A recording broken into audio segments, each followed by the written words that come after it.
모세는 하나님의 부르심을 받고 지팡이를 들고 바로 왕에게 가죠. 하나님 말씀을 전해요. 히브리 사람의 하나님이신 주님께서 나를 임금님에게 보내어 이르시기를 나의 백성을 보내어 그들을 광야에서 나에게 뭐하게 하라? 예배하게 하라. 이스라엘 백성을 출애굽시킨 게 예배입니다. 근데 바로 왕이 그걸 어떻게 믿겠어요? 예배 그냥 집에서 각자 알아서 하거나 동네에서 하면 되지 왜 굳이 멀리 광야에 나가서 해야 되나? 다 도망가려고 하는 수작이지. 이스라엘 노예들이 다 도망가고 나면 누가 노동을 합니까? 누가 벽돌을 찢고 누가 농사를 하고 누가 험한 일을 합니까? 튼실한 일꾼 노예들을 절대로 풀어줄 수 없어요. 근데 계속 재앙이 내리는데 바로 왕이 정신을 차릴 수 없어요. 날강이 피로 변하고 개구리 재앙, 티끌 이가 되는 재앙, 파리 재앙, 독종 재앙, 우박 재앙, 메뚜기 재앙, 9번째 재앙은 막 그냥 흑암으로 온 천지가 어두워지는 재앙까지 내리니까 정신이 안 나요. 그래서 바로 왕이 모세에게 타협안을 제시합니다. 야, 너희는 가서 주께 예배해라.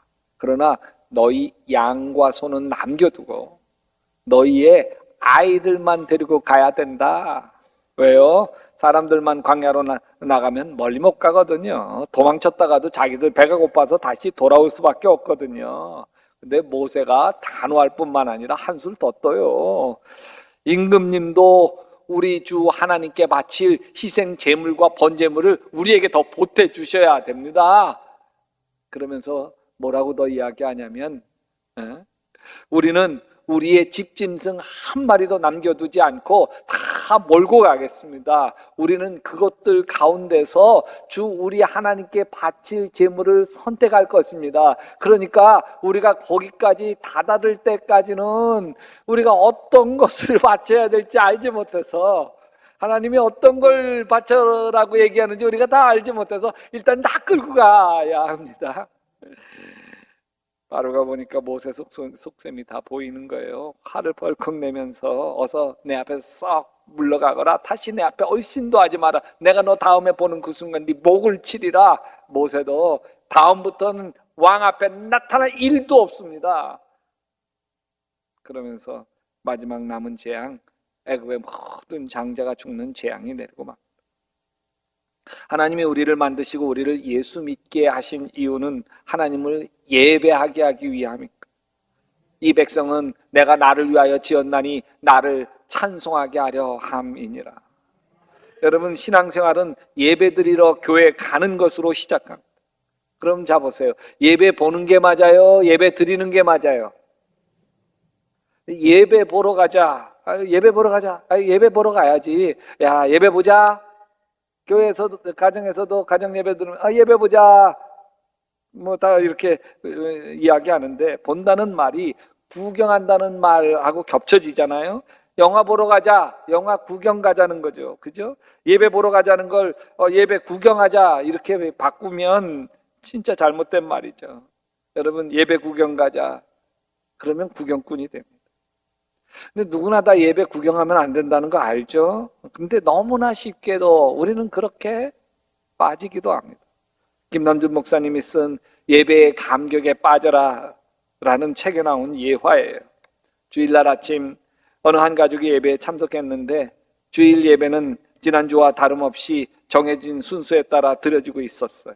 주보에 적힌 별표 모양을 따라 일어났다 앉았다 하면서 예배 순서를 따라가고 있었어요.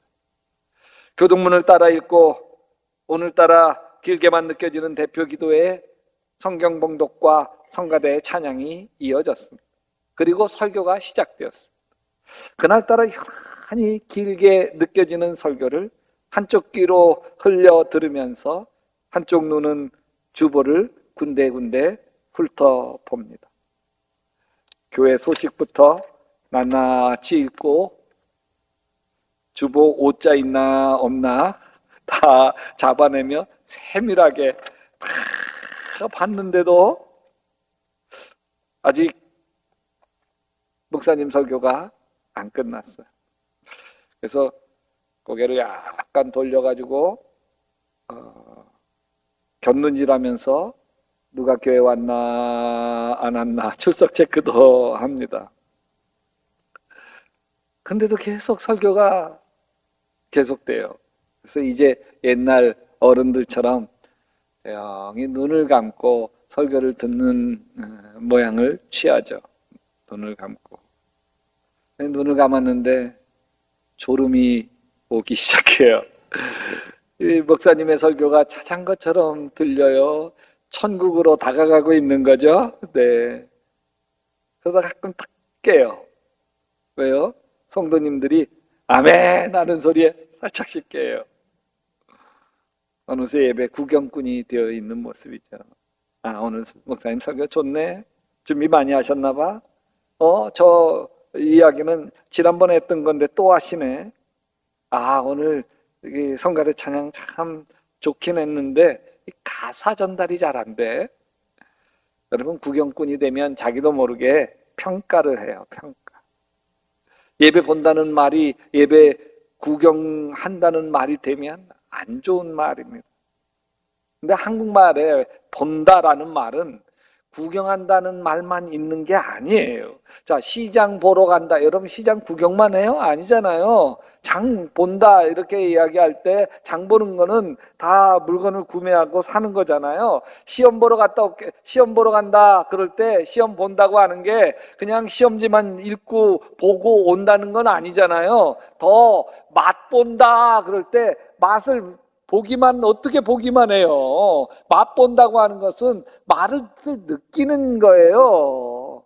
그러니까 이 본다라고 하는 우리 한국말은 체험한다, 느낀다 이런 게 다 포함되어져 있어요. 그래서 우리가 예배 본다 이렇게 이야기하는 것도 예배를 맛본다, 예배 가운데 하나님을 맛본다, 예배 속에서 하나님의 은혜를 맛본다, 이게 다 포함되어 있는 말이기 때문에 예배 본다고 하는 말이 딱히 틀린 말은 아니다.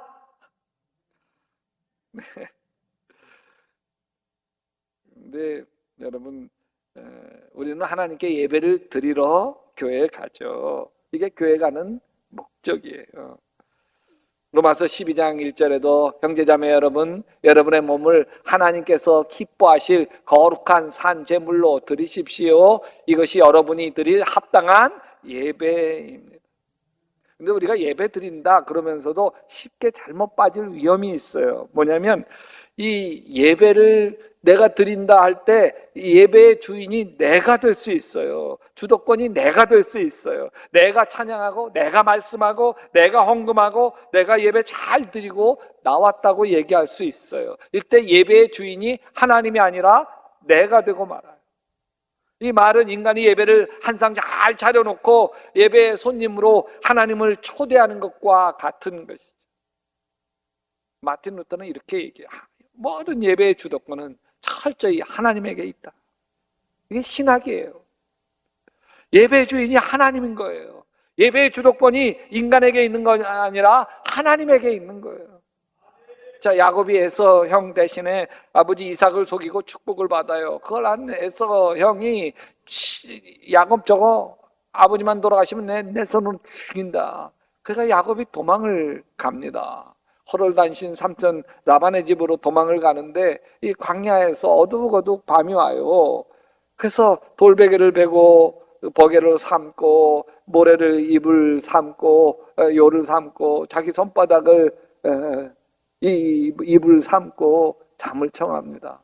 얼마쯤 지났을까? 갑자기 막 그 꿈속에 사닥다리가 하늘로 닿는 사닥다리가 있던 천사가 내리락 하면서 하나님의 음성이 들리는 거예요. 내가 너와 함께 있어. 내가 어디로 가든지 너를 지켜주며 내가 너를 다시 이 땅으로 데려오겠다. 내가 너에게 약속한 것을 다 이루기까지 내가 너를 떠나지 않겠다. 얼마나 말씀이 좋은지 꿈에서 벌떡 일어나서 여호와께서 과연 여기 계시거늘 내가 알지 못하였도다. 두렵도다. 이곳이요 이것은 다름 아닌 하나님의 집이요 이는 하늘의 문이로다. 일어나서 베개에 삼았던 돌을 기둥 삼고 기름을 부은 다음에 하나님께 예배를 드립니다. 야곱이 예배 드린 거 아니에요. 하나님이 야곱에게 예배하게 하신 것이죠. 야곱의 딸 디나가 나 당했어요 울고불고 오빠들에게 옵니다. 디나를 사랑하는 이 오빠들이 흥분해서 자기 여동생을 욕보인 세겜 추장의 희위 부족을 몰살시키는 거예요. 아니 사방천지 그 형제 부족이 가득한데 그들이 복수하러 오면 야곱의 가족은 몰살당할 수밖에 없잖아요. 하도 야곱이 속상해서 야단칩니다. 너희들이 생각 있는 놈이냐? 큰일 났다. 이거 어쩌냐? 우리 가족 다 몰살당하겠다. 자식들도 아버지에게 지지 않습니다. 그들이 우리 누이를 창녀 다루듯 하는데도 그대로 두라는 말입니까? 바로 그때 하나님이 꿈에 야곱에 나타나셔서 야 어서 베델로 올라가라. 거기서 살아라. 내가 너의 형 에서 앞에서 피해 도망칠 때 너에게 나타난 그 하나님께 제단을 쌓아서 바쳐라. 야곱이 자기 식구들을 자기 자식들에게 이렇게 말합니다. 이제 우리는 이곳을 떠나서 베델로 올라간다. 거기에다가 나는 내가 고생할 때 나의 간구를 들어주시고 내가 가는 길 어디에서나 나와 함께 다니면서 보살펴 주신 그 하나님께 제단을 쌓아서 바치고자 한다. 야곱이 하나님을 초청한 게 아니에요. 하나님이 야곱을 초청한 것이지. 예배란 우리가 하나님을 초대하는 게 아니에요. 하나님이 은혜를 주시기 위해서 우리를 초대하시는 자리지. 그래서 예배의 주도권, 이건 철저히 하나님이십니다. 이렇게 야곱이 베델로 가서 예배를 드려요. 그러자 예배가 야곱을 지켜냅니다. 하나님이 사방에 있는 모든 성읍 사람들을 두려워 떨게 하셨으므로 아무도 야곱의 아들들을 죽여가지 못하였다. 하나님에게 중요한 게 예배예요. 하나님의 관심은 오직 예배자에게 있어요. 근데 예배에 성공하는 사람이 있지만 예배에 실패하는 사람이 있어요. 아벨은 하나님 앞에 제물을 드려요. 제물이 연락돼요. 아벨이 연락되어지. 가인도 하나님 앞에 예배를 드립니다. 그러나 가인의 제물은 주님이 받지 않으셨어요. 예배가 주님께 연락되지 않았어요. 제물만 버림받는 게 아니라 가인도 버림받았어요. 가인과 아벨은 예배로 인해서 운명이 갈라지게 돼요. 지금 우리가 드리는 예배가 우리의 운명을 가르는 거예요. 아주 유명한 예화가 있어요. 미국 어느 주일 저녁에 오랜만에 어울리게 된 두 친구가 하룻밤 신나게 놀아보자고 의기투합을 했어요. 도박장을 향해 가. 근데 도박장 입구에 작은 교회가 있는데 아무 생각 없이 도박장으로 들어가려던 두 청년 중에 한 명이 교회 입구에 적혀있는 주일 설교 제목을 보게 됩니다. 죄의 싹은 사망이요. 그게 좀 찔렸어. 이 청년이 친구에게 야 우리 교회 예배드리고 드리자. 그 친구가 너 무슨 얘기해? 야 지금 뭐 도박장 가서 신나게 해야지, 땡겨야지. 뭔 얘기해? 그 친구는 도박장으로 걸음을 옮겼고 이 청년은 교회로 예배를 드려 갔습니다. 30년이 지나. 그때 회심한 청년은 미국의 대통령으로 취임하게 되었고 22대 대통령 클리브랜드. 반면 그가 대통령 취임하는 그 순간 30년 전 도박장을 향했던 그 젊은이는 감옥에서 자신의 친구가 대통령으로 취임하는 기사를 읽고 있었습니다. 예배 드린 자와 예배를 버린 자의 운명이 이렇게 갈라진 것. 가인과 아벨의 운명을 나눈 기준은 오직 예배예요. 가인은 하나님께 예배하는 일에 실패한 것. 아벨은 성공한 거죠. 여러분, 예배에 실패하면 인생도 실패합니다. 예배가 인생을 좌우하는 거예요. 요한복음 4장 23절에 이렇게 얘기해요. 아버지께 참되게 예배하는 자들은 영과 진리로 예배할 때가 오나니 곧 이때라. 아버지께서는 자기에게 이렇게 예배하는 자들을 찾으시느니라. 여러분, 이 말씀 자세히 보면 하나님 아버지는 예배를 찾는 게 아니에요. 예배하는 자, 예배자를 찾으십니다. 교회마다 드려지는 수많은 예배를 찾으시는 게 아니라 영과 진리로 예배하는 사람을 찾으시는 거예요. 사람들은 근사한 예배를 찾습니다. 그러나 하나님은 예배자를 찾죠. 요즘 예배의 종류가 참 많습니다. 열린 예배, 현대 예배, 찬양 예배, 전통 예배, 성례전 예배, 다양합니다. 사람들이 자기 취향에 맞는 예배를 찾기 때문에 그래요. 모든 예배 종류 다 좋습니다. 그런데 하나님께서 찾으시는 것은 예배의 종류를 찾는 게 아닙니다. 하나님은 오직 신령과 진정으로 예배하는 사람을 찾는 거예요. 사람들은 예배의 순서에도 민감합니다. 헌금은 설교 전에 해야 되는지 설교 끝나고 해도 되는지 관심거리죠. 성경은 신약과 구약을 함께 본문으로 택해야 하는지 하나만 택해도 되는지, 찬송가를 해야만 되는지, 이 대예배 시간에 복음성가도 해도 되는지 민감합니다. 그러나 그런 것은 중요하지 않습니다. 중요하다면 성경에 기록되어 있을 거예요. 그러나 눈을 씻고 봐도 성경에 예배 순서나 종류는 없습니다. 하나님의 관심은 언제나 사람이에요. 사람, 예배 드리는 사람이에요. 장소도 상관없습니다. 성전도 가정도 어디도 상관없습니다. 오직 하나님은 예배 드리는 사람에게 관심이 있어요. 여러분, 가인의 예배가 왜 버림을 받았습니까? 여호와 하나님이 가인에게 말씀하셨습니다. 내가 올바른지 못한 일을 하였으니 죄가 너의 문에 도사리고 앉아서 너를 지배하려고 한다. 너는 그 죄를 잘 다스려야 된다. 가인의 예배는 예배를 드려도 분심을 다스리지 못해요. 예배를 드려도 자기 죄를 다스리지 못해요. 결국 예배 드리던 가인이 동생을 쳐 죽입니다. 이사야 선지자가 이렇게 얘기해요. 너희가 내 앞에 보이러 오니 이것을 누가 너희에게 요구하였느냐? 내 마당만 밟을 뿐이니라. 성전 마당만 밟고 가는 거.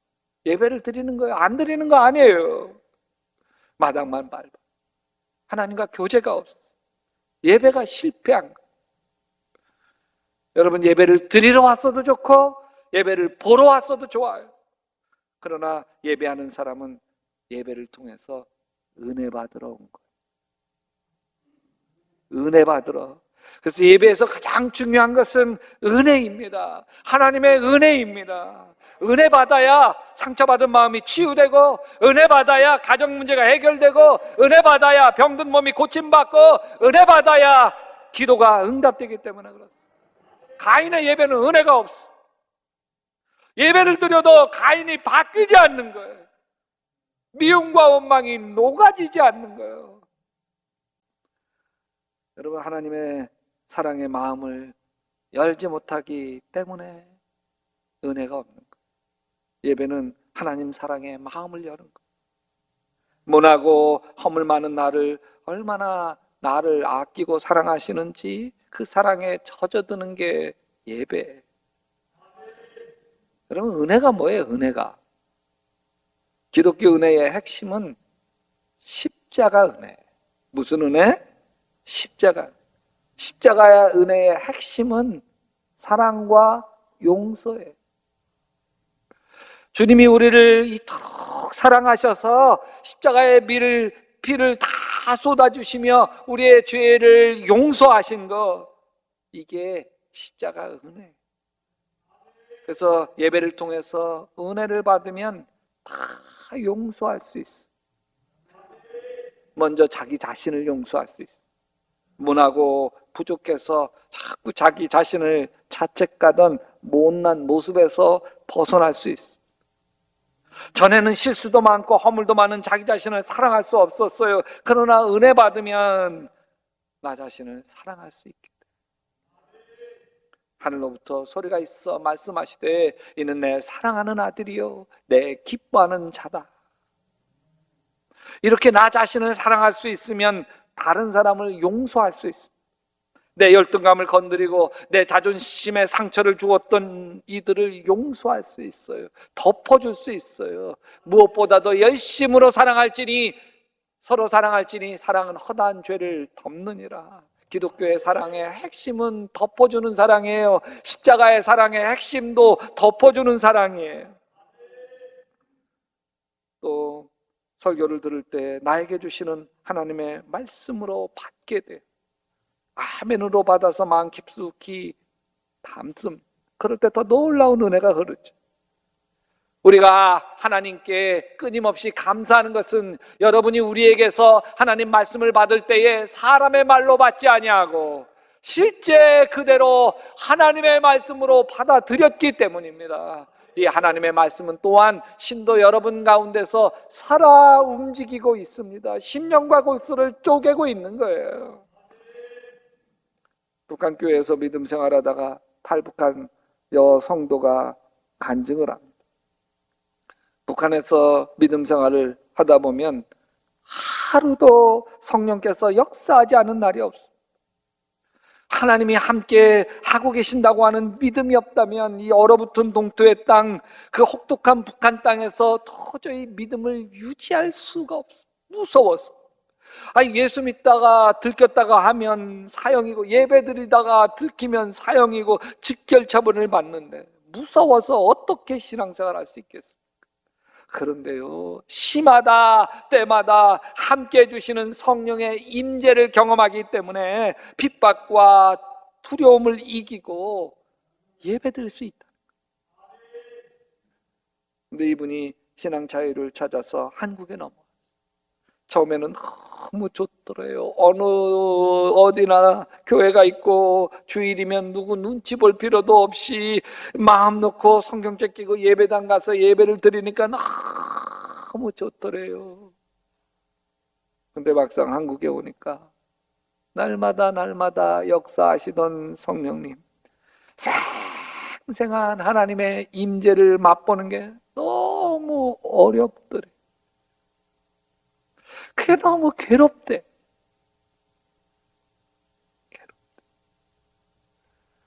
연변과학기술대학교 김진경 총장님도 그 북한 선교를 위해서 과학기술대학을 하시는 분인데 이런 이야기를 해요. 흔히 한국교회 교인들은 기도할 때마다 하나님, 저 북에 무너진 제단을 다시 세워주십시오, 이렇게 간절히 기도하는데 도대체 어느 쪽이 무너졌습니까? 북쪽이 무너졌어요? 남쪽이 무너졌어요? 북쪽 교회 안 무너졌어요. 북쪽 교회 든든히 서 있습니다. 초대교회와 같이 서 있습니다. 북쪽 교회 성도들은 목숨 걸고 예배드리고 있습니다. 북쪽 교회 지하 성도들은, 교인들은 생명 걸고 예수 믿고 있습니다.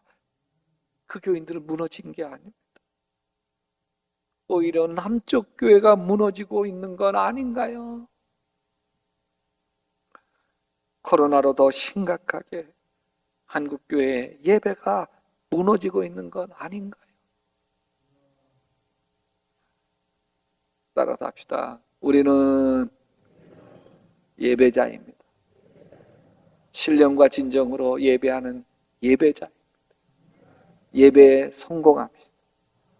여러분, 예배에 성공하는 건 죄를 다스리는 것.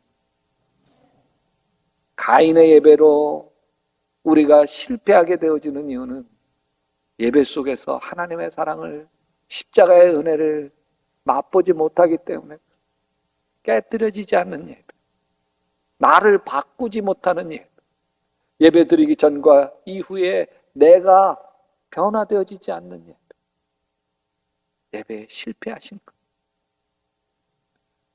오늘 이 예배가 여러분에게 나를 바꾸는 예배가, 예배에 대한 생각을 바꾸는 예배가, 예배에 대한 생명 걸겠다고 하는 결심을 하나님 앞에 올려드리는 예배가 되시기를 바랍니다.